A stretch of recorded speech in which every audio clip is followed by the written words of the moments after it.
आइए आज एक कॉन्सेप्ट की बात करते हैं, वो है एम्फोटेरिक मेटल्स। तो बात करते हैं एम्फोटेरिक मेटल्स क्या हैं। ये क्लियर होगा तो हमको बहुत सारी चीज़ें क्लियर होंगी, स्पेशली एसिड बेस सॉल्ट्स में ये एम्फोटेरिक मेटल्स को भी कवर करता है। सो एम्फोटेरिक मेटल्स को जानने से पहले सबसे पहले बात करते हैं मेटल्स क्या होते हैं। मेटल मीन्स ऐसे एलिमेंट्स जो एसिड से रिएक्ट करते हैं वो होते हैं मेटल, और मेटल जो है वो बेस से रिएक्ट नहीं करते। लेकिन कुछ ऐसे मेटल्स हैं जो एसिड से भी और बेस दोनों से वो रिएक्ट करते हैं। ऐसी मेटल्स को हम बोलते हैं एम्फोटेरिक मेटल्स।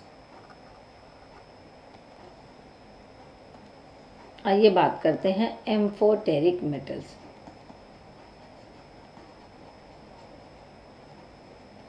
एम्फोटेरिक मेटल्स, ये एम्फोटेरिक मेटल्स हमारे सिलेबस में केवल और केवल 3 मेटल्स हैं जिनको हमको पढ़ना है। एक तो हुआ एल्यूमिनियम, दूसरा हुआ जिंक और तीसरा हुआ लेड। 1 मिनट, तीसरा हुआ lead, PB, aluminium, zinc and lead. तो सबसे पहले हम बात करते हैं what is metals. Metals always react with acids. Metals हमेशा एसिड से रिएक्ट करते हैं, नॉट रिएक्ट विथ बेस।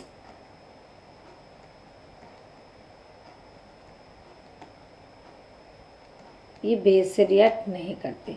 अब बात करते हैं एम्फोटेरिक मेटल से। Amphoteric metals, amphoteric metals they react both,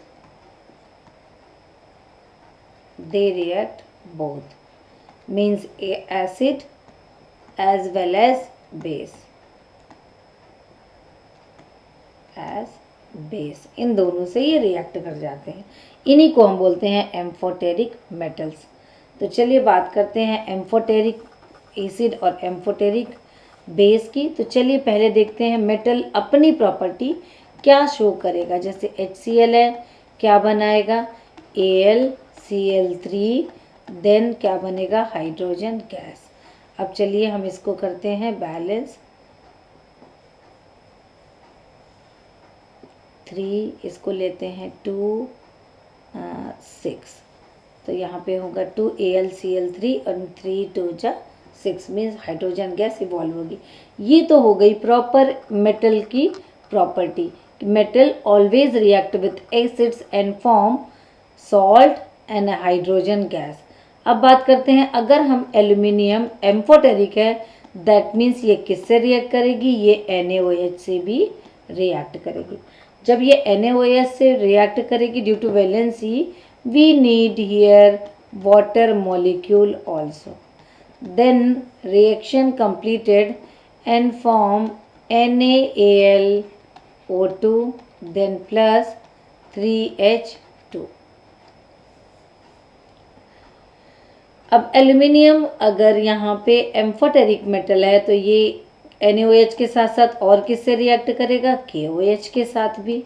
aluminium plus KOH H2O, same number of molecule से इसको हम बैलेंस करेंगे। क्या बनाया 2Na, Na की जगह पे क्या आ जाएगा यहाँ पे K,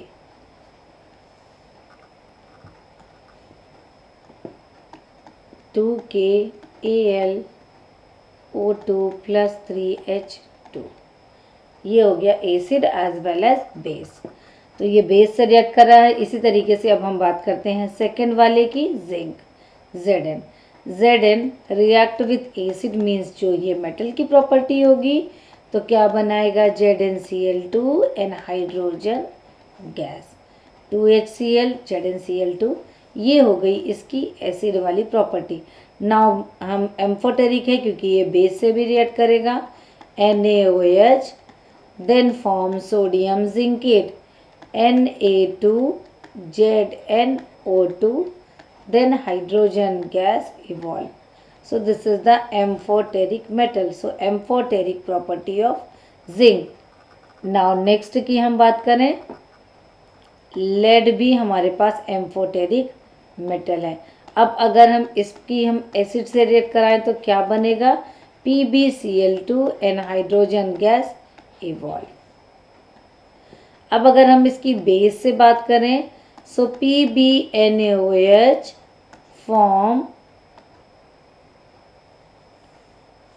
यहाँ पे अब हमको देखना है लेड प्लम्बाइड बनेगा Na2PbO2 then hydrogen gas, sodium plumbite बनेगा। और यही बता रहा है यहाँ पे इसकी एम्फोटेरिक प्रॉपर्टी, यही बता रहा है इसकी amphoteric property. Means metal always react with acid but some metals react with acid as well as base also, they called the amphoteric metals and their oxide called the amphoteric oxide। तो ये था एक छोटा सा concept about the amphoteric metals. पढ़ते रहिए, फिर मिलते हैं नेक्स्ट वीडियो में।